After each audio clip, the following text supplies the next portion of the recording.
Hey guys, I was just recently asked by a Boy Scout troop if I could help show the difference between the types of fire ants, their effect on native ants, and what we're doing to kind of facilitate their spread. Well, there are two types of fire ants. There's polygene and there's monogene. Polygene, just like the word says, multiple egg-laying queens. Now, because there are multiple egg-laying queens in a hive, they really have no need for dispersal really well.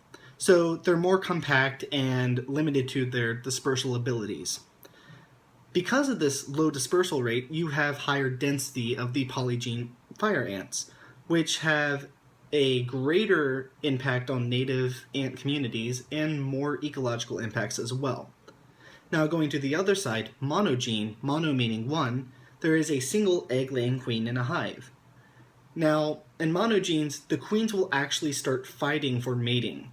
And because of this, most queens will actually fly several kilometers away, making their own colonies, so they're more higher in dispersal and less dense. Now, overall, polygene ants have a more negative effect on native ants, mainly because they're higher in population density.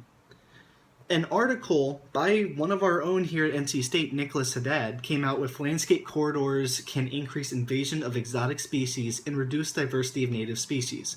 The link's down below. Now, they wanted to really try to find a way how corridors can affect, when we make corridors in an environment, if it actually affects the type of fire ants that grow. Now, if we make a corridor between two areas, it actually helps the polygene. They're already low in dispersal, but if you make a connection between two areas, it will help them grow. And because of this, we're actually facilitating the spread of the polygene fire ants, making it harder on native ants. To show this, they put pitfall traps down, and they found that there's 10 times more fire ants in areas with polygene queens in hives than monogene. So by facilitating the polygene, you have a higher native ant impact, and it shows that we are facilitating that spread. Now, another question they asked is how you can really tell the difference when you're out in the field. Well, that is kind of difficult, but there are two ways. One, you could look at a pitfall trap.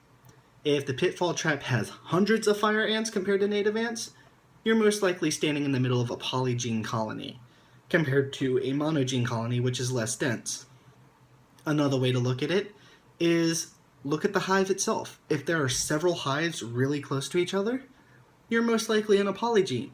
If you see just a medium-sized hive and then maybe another one a few kilometers away, that's most likely a monogene. Hope this helps, guys.